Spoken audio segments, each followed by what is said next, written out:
हाताने एकदम मस्त असं काढून घेऊ राहिले, कारण त्याच्यात गोळे बी नाही बनले पाहिजे, कारण ती गोळे आपण जेव्हा तव्यावर टाकू तेल टाकणार आहे म्हणजे मग ते भाजायला व्यवस्थित तेलाने चांगलं पटकन भाजतं. नमस्कार, तर तुमचं स्वागत आहे आपल्या नवीन अशा व्हिडिओमध्ये. आणि आता संध्याकाळचे 6 वाजलेले आणि आज आम्हाला बनवायचे बेसन पिठाचे धिरडे. तर आम्ही आज वरण चपातीने ते करणार आहे. मग त्याच्या फिक्कं वरण करायचं होतं. मग फिक्क्या वरणासोबत थोडंसं तोंड लावायला काहीतरी लागतं, चटणी किंवा ठेसा किंवा मिरची काहीतरी. तर मग पप्पा म्हणले का थोडे बेसन पिठाचे धिरडेच करा म्हणे, मस्त लागते. आणि शंभून त्यांना बी म्हणजे लहान मुलांसाठी बी एकदम चवदार राहते, ते बी खातात ना लहान लहान पोरं. तर बघू आपण आता बनवूया मस्त बेसन पिठाचे धिरडे. चला, मी आता सरपण पेटवलेली आहे आणि आपल्याला बेसन पिठाच्या धिरड्यासाठी ना तवा आपल्या याच्या चुलीवर ठेवून घ्यायचा आहे.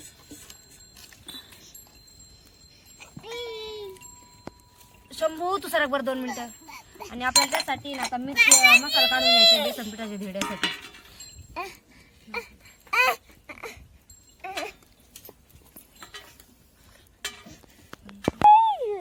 तर मी आता मसाला काढून घेऊ राहिले आणि आपल्याला याच्यासाठी लागणार बेसन पिठाच्या धिरड्यासाठी तर मिरच्या घेतलेल्या आहे मी आणि मीठ घेतलेलं आहे.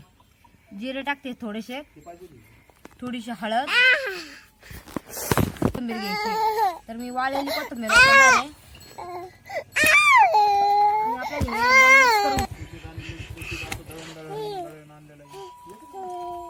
तर आपल्याला मस्तपैकी बारीक करून घ्यायचं आहे सगळं.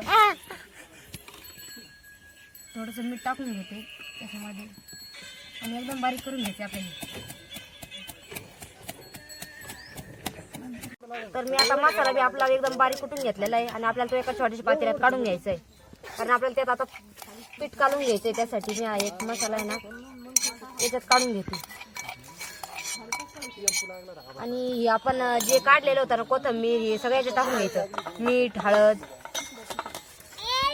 म्हणजे मग एका पातेल्यात आहे ना व्यवस्थित हलवता येईल, आपल्याला व्यवस्थित मिक्स करून घेते. तर मी बेसन पीठ घेतलेलं आहे आपलं घरचंच आहे. कोणी कोणी हिरा बेसन पीठ वापरलं तरी चालेल, पण आपण आता घरचं आहे आपल्या रेग्युलरचं, तर तेच मी वापरते आपल्या घरच्या हरभऱ्याच्या डाळीचं. हे पाणी टाकून घेणार मी त्याच्यात आणि थोडंसं पातळ करायचंय.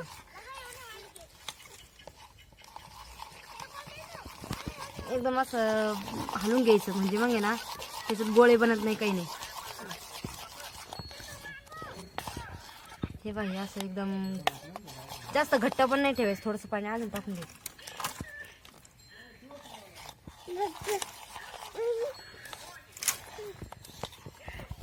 शंभू तू इकडे कशाला येतोय रे? पप्पा म्हणे बेसन पिठाचे धिरडे कर.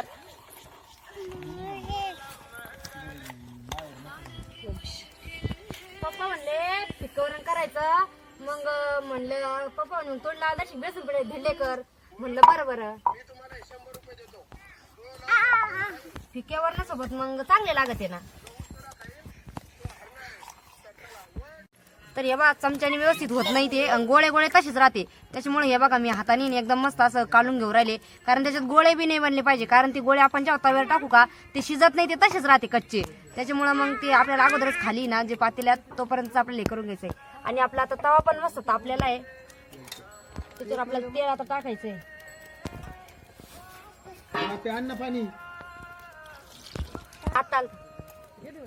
तर हे बघा मी तेल असं एकदम मस्त पूर्ण तव्यावर असं आपल्याला पसरून घ्यायचंय. आणि ते नाही सगळं केले ना सगळ्या तव्यावर असं पसरून घ्यायचं, म्हणजे मग ना आपण जेव्हा पीठ टाकू का ते मग चिटकत नाही, काही नाही, व्यवस्थित मग तिथं उलटल्या बी जातं. आणि आपल्याला थोडंसं असं टाकून घ्यायचंय. आणि आता जेवढी पोळी बनवायची तेवढी आपण तेवढंच पीठ टाकायचं आपल्याला जेवढं हलव म्हणजे साईडला असं पांगवता येईल तेवढी आपल्या पद्धतीनं. जास्त काही जाड नाही करायची, एकदम पातळ करायची. जाड जर केली ना ते धिरडं तर मग ते एकदम भाकरी बन लागत, ते काही चांगलं नाही लागत. तर एकदम मस्त असं नाही जमलं हाताने असं मस्त हलवून घ्यायचं. थोडंसं पाणी घ्यायचं एका प्लेटमध्ये आणि गरम लागतं ना तर मग त्यासाठी एका जागी जास्त पीठ नाही राहिलं पाहिजे. व्यवस्थित थोडासा टाइम लागला तरी चालेल, फक्त व्यवस्थित हलवून घ्यायचं, कारण मग ते खाली शिजायला बी त्याला व्यवस्थित येतं. मस्त असं पातळ एकदम मस्त करून घ्यायचं आपल्याला. तर हे बा 1 मिनिटभर मी असं शिजून दिलंय आणि मी आता सगळ्या कडा आहे ना व्यवस्थित काढून घेते अशा उचटणीला. हे बा या साईडला थोडंसं बाकी आहे तर मी थोडंसं तेल टाकणार त्या साईडला.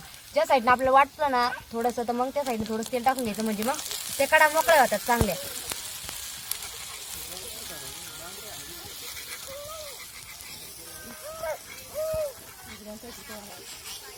अजून थोडंसं बाकी ते तर मी राहून देते थोड्या वेळाची.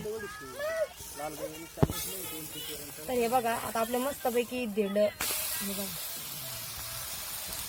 एकदम मस्त वाण आणलाय त्याला लाल आणि थोडंसं मी आणखी तेल टाकून घेणार आहे.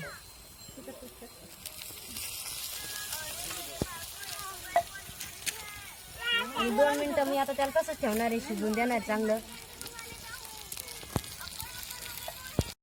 तर आपलं ह्या साईडला पण आता मस्त आपलं धिरड मस्त असं भाजलेलं आहे. मी त्याला आता पलटी करून घेणार आहे. आणि बघा या साईडला थोडंसं बाकी आहे तर मी त्याच्यावरून तेल टाकणार आहे म्हणजे मग ते भाजायला व्यवस्थित तेलाने चांगलं पटकन भाजतं.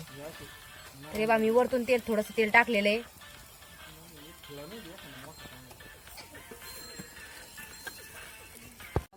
तर मस्त आपलं एकदम भारी असं बेसन पिठाचं धिरड भाजलेलं आहे. तर हे बघा या साईडला पण व्यवस्थित भाजलेलं आहे आणि पलीकडल्या साईडला पण एकदम मस्त भाजलेलं आहे. हे बघा आणि असं थोडंसं तेल जास्त टाकायचं कारण ते एकदम मस्त खरपूस लागतं. आणि असं एखाद्या दिवशी करून पाहायचं लहान लहान पोरांना डब्याला त्याला बी भारी लागतं आणि एखाद्या दिवशी आपल्याला खावं वाटलं तर ते बी एखाद्या दिवशी करून पाहायचं. तर किती मस्त पैकी असं एकदम हे बघा एकदम कुरकुरीत झालेलं आहे. तर मी आता एका प्लेटमध्ये काढून घेते त्याला.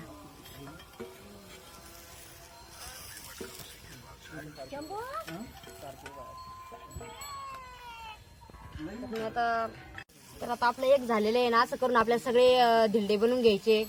आणि आता पप्पाला पण भूक लागली त्यांनी सांगितलं होतं मग त्यांना मी आता एक झाले तेवढं देऊन पाहते तोपर्यंत आपलं ही धिरडं बी मस्त पैकी शिजून निघन.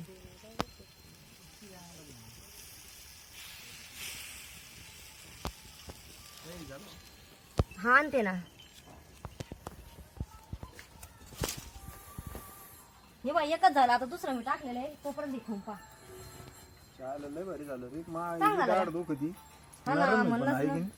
पान खाऊन कच झालं कसं नाही खाऊन पहा कच झालं भारी झालं बरं पण चांगलं झालं का. आयला मला रोज असं करा जर जाड जाड लय दुखत मग तुला नरम भारी राहील. बरं आहे ना मग रोज थोडं थोडं काहीतरी बनवून जाऊ ना मग काय झालं तुला. संध्याकाळच्या टायमाला असं असलं लय भारी होईल. हा ना मग ते काय आता दुसरा बी झालेलं आहे मी त्याला बघते आता तुम्ही तेव्हा खाऊन घ्या आणि कच झालं ते सांगा फक्त. भारी झालं बरं रोज बनत असेल का असं. हा हा रोज बनवेल. बरोबर. तर बघा आता आपल्या असे एक एक करून सगळे धिरडे करून घ्यायचे. आणि तर बघा तुम्हाला कसं वाटलं आमचा धिरड्याचा व्हिडिओ तर तुम्ही आम्हाला कमेंट करून नक्की सांगा. आणि एखाद्या दिवशी काही भाजी नसलं किंवा सोप्यात सोपं किंवा पोरांना डब्याला द्यायचं असलं तर करून पाहिजे एकदम मस्त असे पोरांना बी आवडन असे लागते एकदम भारी. आणि तुम्हाला जर आमचा व्हिडिओ आवडत नक्की आम्हाला कमेंटमध्ये सांगा कसे झाले आमचे धिरडे.